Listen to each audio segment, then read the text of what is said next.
Hello friends, नमस्कार। आप सभी का स्वागत है आपके अपने YouTube चैनल स्टडी टॉक में। फ्रेंड्स, 4 दिनों का इंग्लिश मैराथन जो क्लास चल रहा है, आज से अंतिम क्लास चौथा दिन है।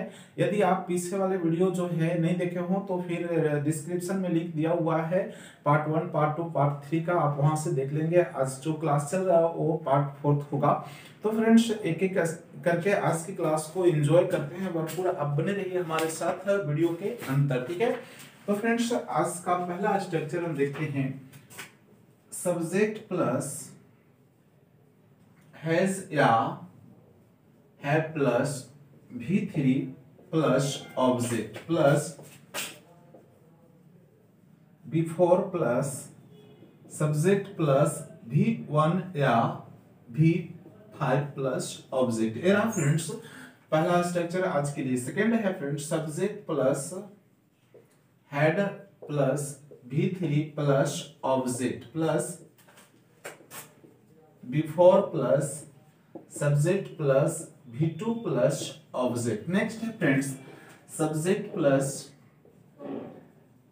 शैल या will plus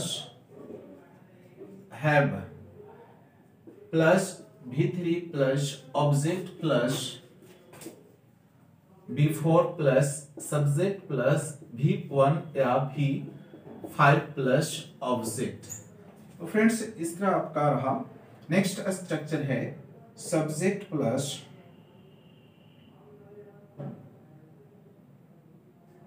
is am are plus adjective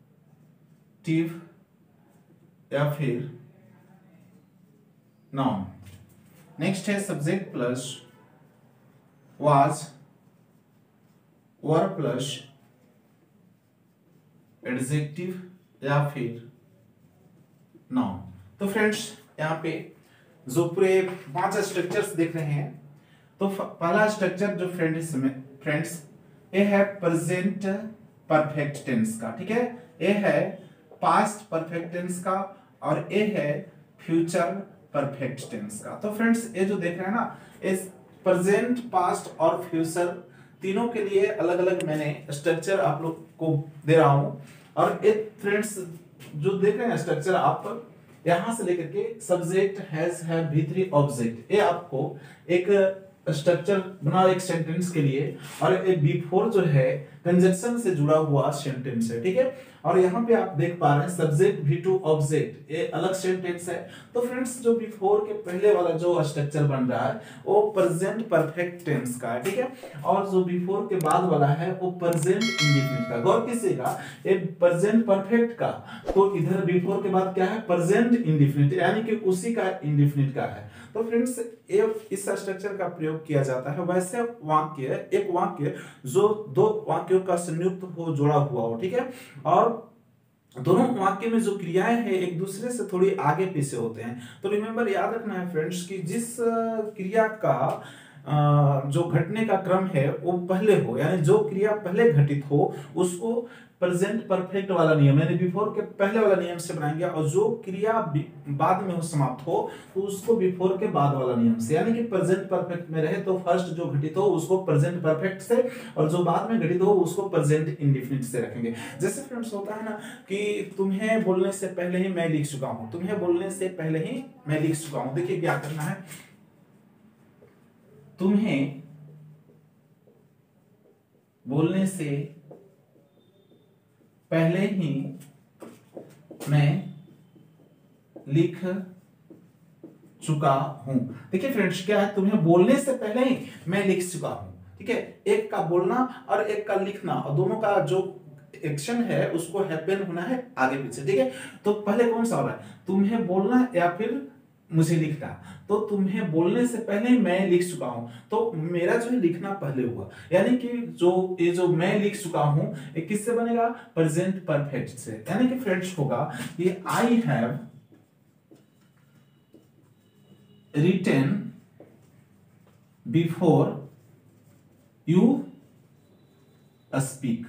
क्या हुआ friends, I have written before you speak, तुम्हें बोलने से पहले ही मैं लिख चुका हूं। उसे यहां से जाने से पहले ही रामू यहां आ चुका है, तो friends Ramu has come here before he goes from here. ठीक है, तो इस तरह वाक्य हो, एक को घटने से पहले दूसरा घटित हो गया हो, तो इस नियम से आप बनाएंगे। उसी का फ्रेंड्स यहाँ पे देखिए है past tense, subject had V3 object before subject V2 object. देखिएगा बिफोर के पहले वाला जो स्ट्रक्चर है वो पास्ट परफेक्ट का है, ठीक है, और बिफोर के बाद वाला जो है पास्ट इंडेफिनिट का है, यानी कि पास्ट ही का इंडेफिनिट। जैसे इसमें हुआ था कि बिफोर के पहले वाला प्रेजेंट परफेक्ट, तो बिफोर के बाद में प्रेजेंट इंडेफिनिट, और इसमें बिफोर के पहले पास्ट परफेक्ट, तो बिफोर के बाद पास्ट ही का इंडेफिनिट में, और उसमें भी उसी का क्रम है। जैसे डॉक्टर को आने से पहले ही रोगी मर चुका था। क्या है, डॉक्टर को आने से पहले ही रोगी मर चुका था, तो कौन सा काम पहले हुआ था, डॉक्टर को आना या रोगी का मरना? रोगी का मरना हुआ था पहले, तो रोगी का मरना जो है पास्ट परफेक्ट से बनेगा। यानी इसका एग्जाम्पल में अगर कहें तो द पेशेंट हैड, क्या लगाना है, हैड, कोई भी सब्जेक्ट हो हैड लगाना, हैड डाइड, डाइड कब, बिफोर द डॉक्टर केम, क्या लगाना है, केम, V2।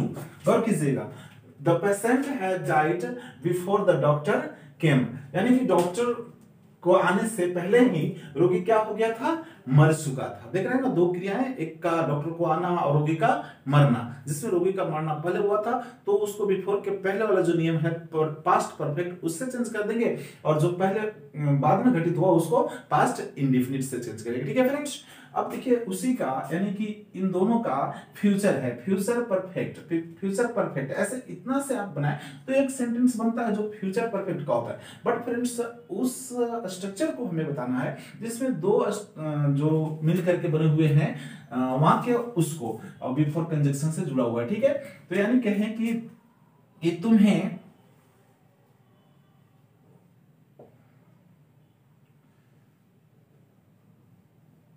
बोलने के ऐसे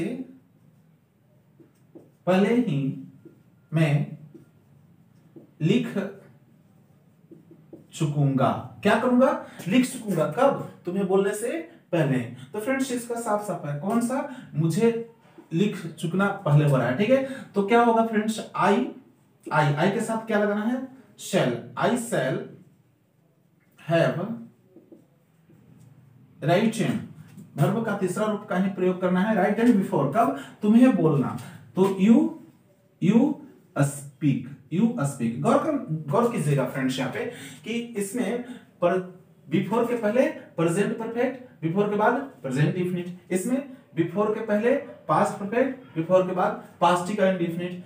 फ्यूचर परफेक्ट में क्या होता है, सो देखिए, फ्यूचर परफेक्ट में कुछ अलग है। बिफोर के पहले फ्यूचर परफेक्ट का स्ट्रक्चर रहेगा, लेकिन बिफोर के बाद रहेगा वो फ्यूचर इंडेफिनिट का नहीं लगाइएगा। ठीक है, क्या लगाना है, प्रेजेंट इंडेफिनिट का। देख रहे हैं यहाँ पे प्रेजेंट इंडेफिनिट सेम है जैसा प्रेजेंट परफेक्ट में दिया गया है, ऐसा नहीं कि फ्यूचर इंडेफिनिट का। हालांकि इसमें देखिए प्रेजेंट और पास्ट में सेम आया है उसी का इंडेफिनिट, लेकिन इसमें फ्यूचर इंडेफिनिट नहीं बल्कि प्रेजेंट इंडेफिनिट का लगाना है, ये डिफरेंस है उन दोनों से। ठीक है फ्रेंड्स, तो फिर नेक्स्ट स्ट्रक्चर की ओर बनते हैं। तो फ्रेंड्स यहाँ पे देखिए लिखा हुआ सब्जेक्ट, सब्जेक्ट दोनों में है, इज, एम, आर जैसा सब्जेक्ट हो उसके अनुसार लगा देना है, और इसके बाद एडजेक्टिव या कोई नाउन हो तो लगाना है। ठीक है, और उसी का ये पास्ट रूप है वाज, और एडजेक्टिव और कोई नाउन हो तो नाउन लगाना है। यानी कि मूल रूप से कहें तो इसमें सब्जेक्ट कोई वस्तु, संज्ञा हो, सर्वनाम हो, तो उसके जो एडजेक्टिव है, विशेषण है, उस बात को व्यक्त करने के लिए,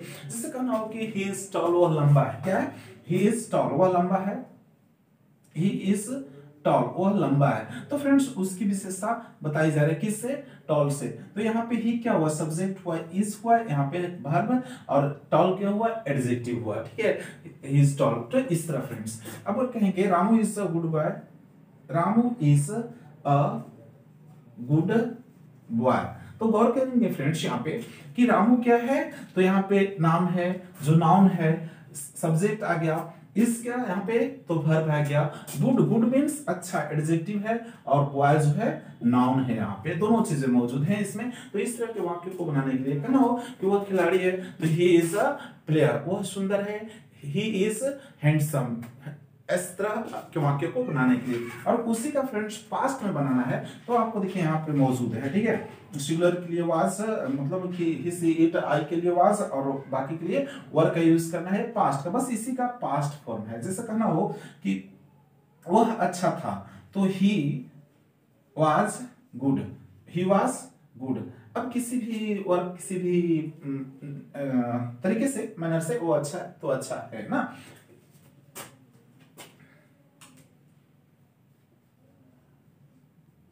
They were poor. They were poor. वे लोग गरीब थे। क्या थे? वे लोग गरीब थे ना, उनकी गरीबी को, यानी कि एडजेक्टिव बताया जा रहा है। क्या बताया जा रहा है फ्रेंड्स? एडजेक्टिव बताया जा रहा है ना। तो इस तरह के वाक्य को बनाना हो तो सब्जेक्ट वाज वर और इसके बाद एडजेक्टिव लगा दे से बन जाएगा। तो फ्रेंड्स अगले स्ट्रक्चर की ओर बढ़, there plus is, are, was, were,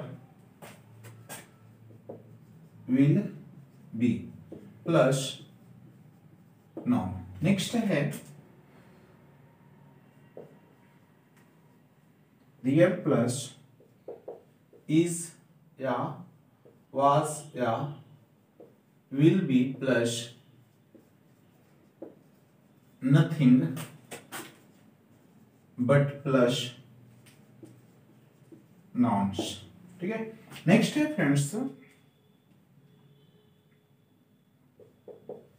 if plus subject plus were plus noun, या फिर if plus subject plus were plus noun, comma subject plus would plus V1 plus object. Next है to V1 या V4 plus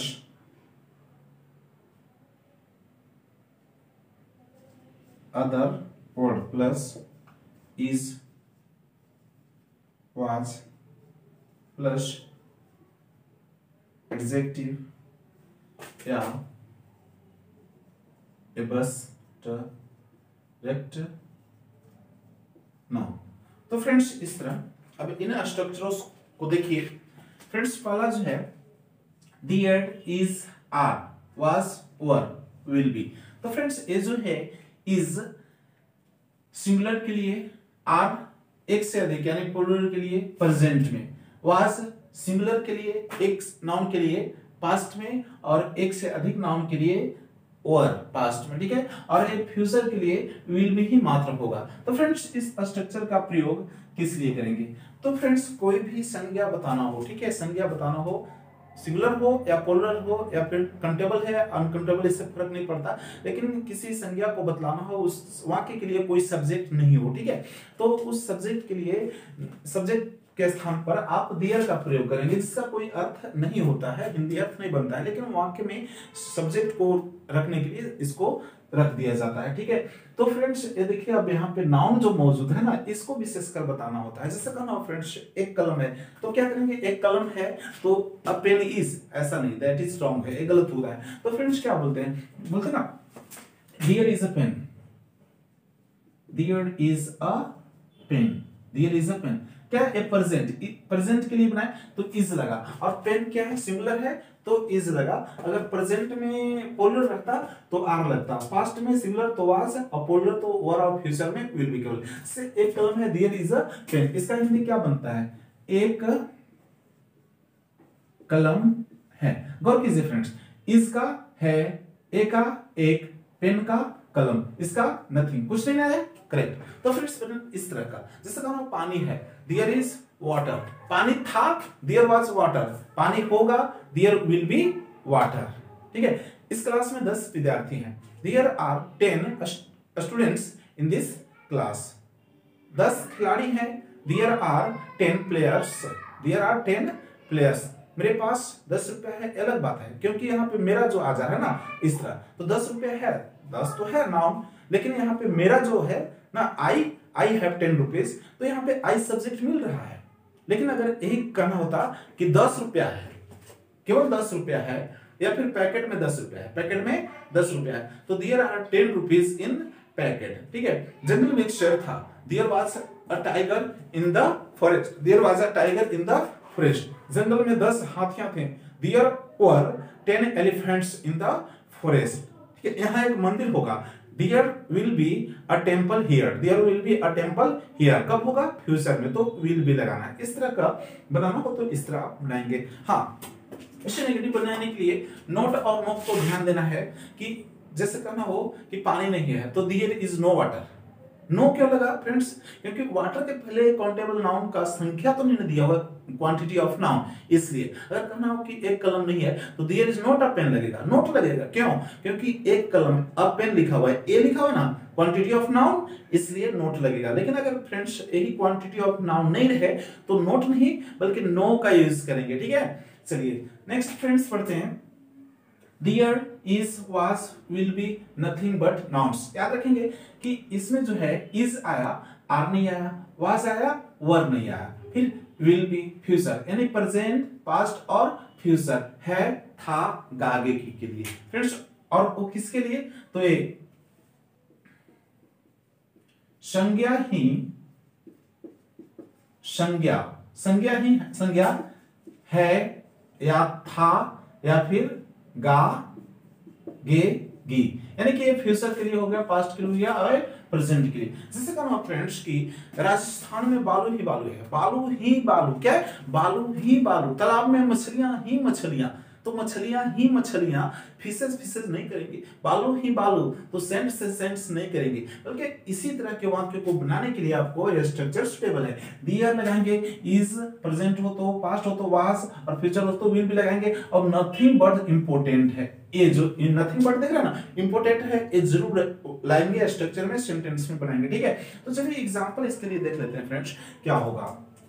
जैसे कहना हो friends कि तालाब में मछलियां ही मछलियां, क्या है, मछलियां ही मछलियां हैं, तो कहा फ्रेंड्स तालाब में, तो करेंगे देयर, देयर है ना, is, there is nothing, there is nothing but, क्या है, मछलियां ही मछलियां, फिश, फिश का फिशेज करेंगे, हमेशा प्लूरल देंगे नाउन, हाँ, fishes, fishes in the pond, तालाब में मछलियां ही मछलियां हैं। अगर रहे फ्रेंड्स की राजस्थान में बालू ही बालू है तो there is nothing but sands in Rajasthan, जंगल में पेड़ ही पेड़ थे, जंगल में पेड़ ही पेड़ थे, there was nothing but trees in the forest, trees in the forest. तो फ्रेंड्स इस तरह आप आसानी से ऐसे वाक्य को बनाएंगे। ठीक है, नेक्स्ट फ्रेंड्स, इफ सब्जेक्ट और, गौर कीजिएगा कोई भी सब्जेक्ट यहाँ पे हो तो और ही लगेगा, वाज नहीं, इज, एम, आर भी नहीं। ठीक है, क्यों, क्योंकि इसका प्रयोग किया जाता है फ्रेंड्स पास्ट में किसी कल्पना को व्यक्त करने के लिए, क्या, कल्पना को। ठीक है, जैसे फ्रेंड्स अगर कहें, एग्जाम्पल के तौर पे कहें कि काश में भारत का प्रधानमंत्री होता, काश, इफ मींस यदि, या काश में भारत का प्रधानमंत्री होता, तो फ्रेंड्स होगा if I were the prime minister of India, if I were the prime minister of India, काश में भारत का प्रधानमंत्री होता, इस तरह। काश में राजा होता, if I were a king, काश में राजा होता। काश में शिक्षक होता, if I were a teacher. इस तरह फ्रेंड्स बनाते हैं, ठीक है। लेकिन फ्रेंड्स अब देखिए यहाँ पे ये जो दोनों है कॉम्बिनेशन है आपका, यहाँ पे देखिए इफ सब्जेक्ट वर नाउन, ये तो सेम है ना। इसके बाद देखिए कोमा देना है और इसके बाद एक अलग और सेंटेंस है, सब्जेक्ट वुड V1 ऑब्जेक्ट। याद रखेंगे कि यहाँ सब्जेक्ट के जिस तरह बाद वर रखते हैं, ठीक उसी तरह जो सेकंड सब्जेक्ट होगा क्लॉज, उसमें वुड का ही प्रयोग करना है। कोई भी सब्जेक्ट हो, यहाँ कोई भी सब्जेक्ट हो वर ही लगाएंगे, यहाँ कोई भी सब्जेक्ट हो वुड ही लगाएंगे, ठीक है। और इससे वुड का मतलब तात्पर्य नहीं होता है कि वो फ्यूचर को व्यक्त कर रहा है, ठीक है। जिससे कहना हो फ्रेंड्स कि काश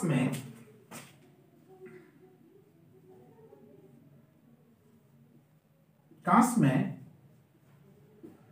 पक्षी होता तो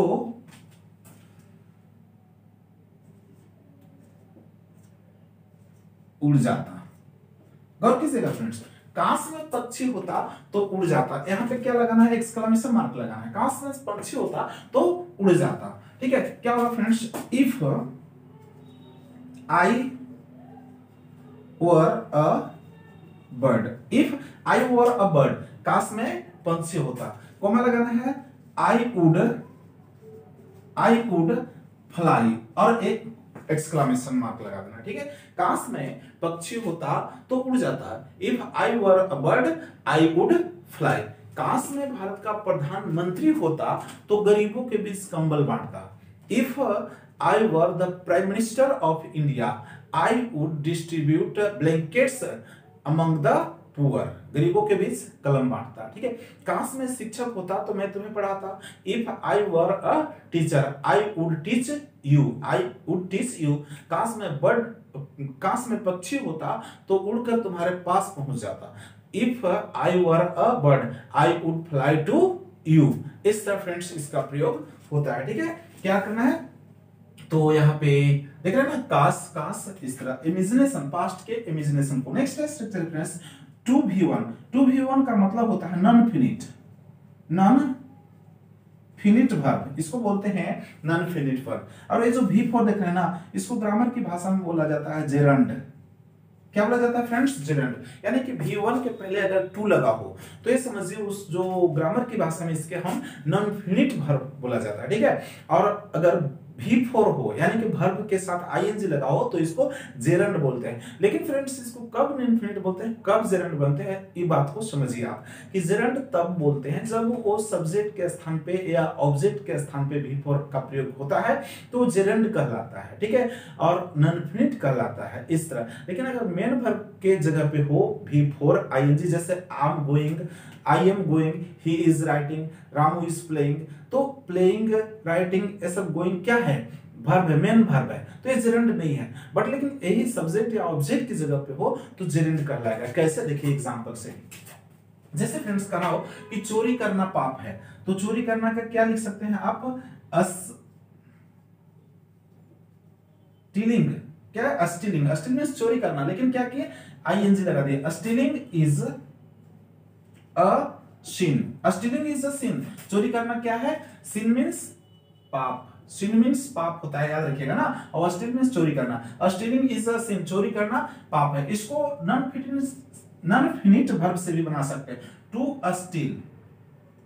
स्टील इज अ sin, इसका भी मतलब वही हुआ, चोरी करना पाप है। यहां जेरंड से हो गया और ये नॉन फिनिट से हो गया फ्रेंड्स ना। अब एक किसकी जगह पे आया, देखिए सेंटेंस में सब्जेक्ट की जगह, ए सब्जेक्ट की जगह, यानी कि ए जेरंड अब इसको कहेंगे। कुछ और भी एग्जांपल ले लीजिए जिससे आपको ऑब्जेक्ट की जगह पे जेरंड और नॉन फिनिट को देखने को मिलेगा। जैसे कहेंगे आई सा यू गोइंग, मैंने तुम्हें जाते हुए देखा। क्या देखा, जाते हुए, तो गोइंग लास्ट में है ना। आई सा जो हुआ मेन वर्ब हुआ और यू हुआ ऑब्जेक्ट हुआ, और ऑब्जेक्ट क्या कर रहा है, एक अलग एक्शन कर रहा है जो जेरंड के रूप में गोइंग हो गया ना।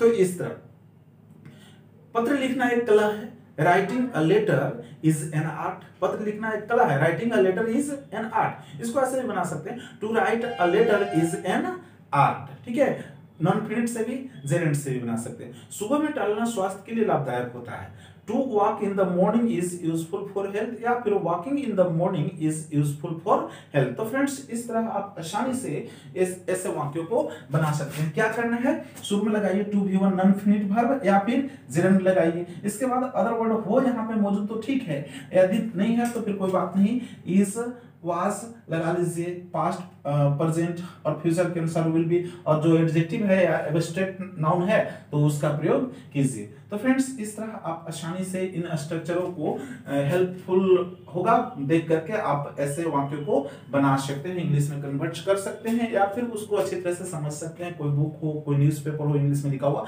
बेझिझक आप समझ सकते हैं। ठीक है, यदि पार्ट 1, पार्ट 2 और पार्ट 3 इस इंग्लिश मैराथन का नहीं देख रहे हो तो डिस्क्रिप्शन में मैंने लिंक दे दिया है, आप उससे देख सकते हैं। फिर मिलते हैं अगले वीडियो में अगले दिन, तब तक के लिए आप सभी को गुड बाय।